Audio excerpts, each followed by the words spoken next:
किसी ने तुमसे कहा क्या होता है शिव जी को जल चढ़ाने से, क्या होता है शंकर जी का जल पीने से, क्या होता है भगवान शंकर की भक्ति करने से, मतलब उतने में तुम्हारा रंग छूट जाए तो बड़ी बेकार बात। कोई तुमको बार बार कह रहा है कि बेलपत्री खाने से क्या होगा, जल चढ़ाने से क्या होगा, शिवलिंग पर जल चढ़ाकर पीने से क्या होगा, कोई ने कहा और तुम्हारा रंग छूट गया, शिव भक्ति छूट गई, तो व्यर्थ है तुम्हारा भजन, व्यर्थ है तुम्हारा कीर्तन, व्यर्थ है नाम।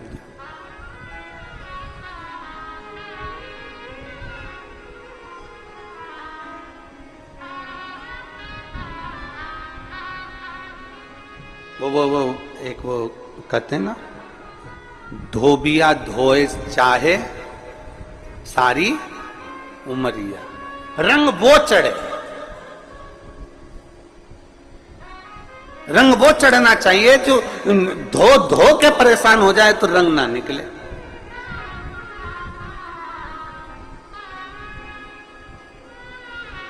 कपड़ा थोड़ा सा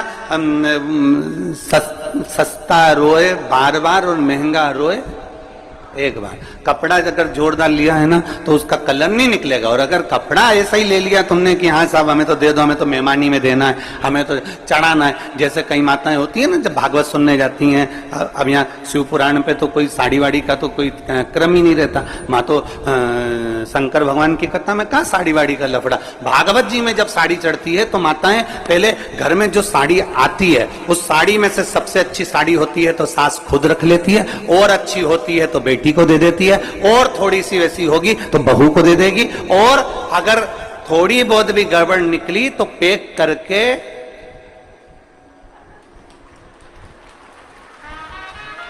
और भागवत जी में चढ़ा दे।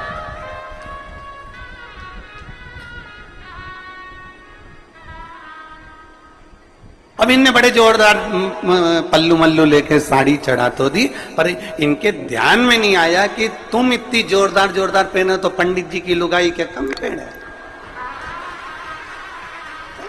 अब तुम सोचो कि भाई अब अच्छी थी रख ली, गड़बड़ थी बेटी को दे दी, और गड़बड़ थी बहू को दे दी, और गड़बड़ थी तो पैक करके, अरे बच गई रे भागवत गीता। और बचने के बाद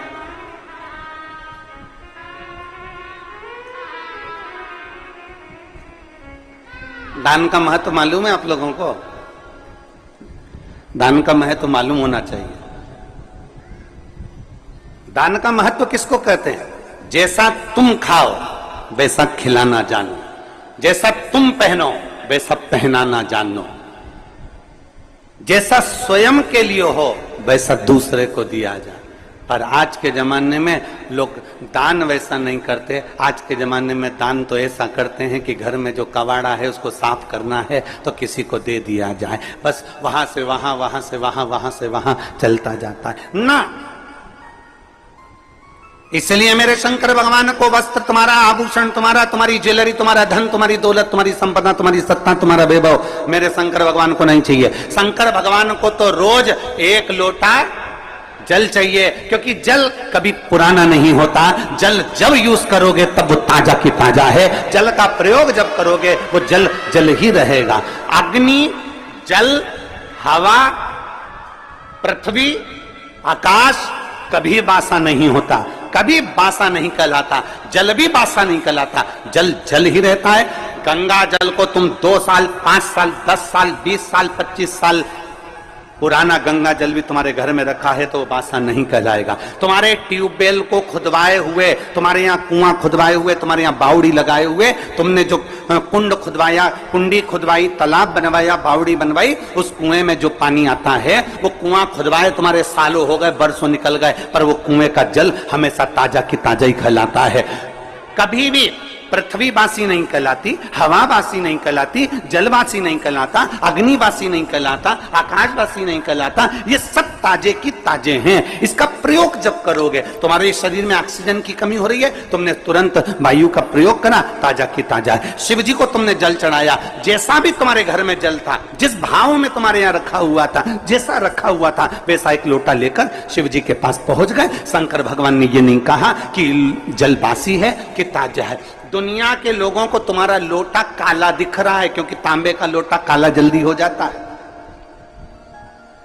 दुनिया के लोग कह देंगे बताओ कैसी है, एक लोटा लेकर आती है, वो भी गंदा की गंदा है, काला की काला है। परमात्मा तुम्हारे लोटे को कभी नहीं देखता, परमात्मा ये शरीर कभी नहीं देखता, परमात्मा उसका अंदर का जल देखता है, परमात्मा इस शरीर के अंदर का मन देखता है। वो जल देखता है और मन देखता है। उसे लोटे से कोई मतलब नहीं, उसे शरीर से मतलब नहीं कि तुम कितने सुंदर हो,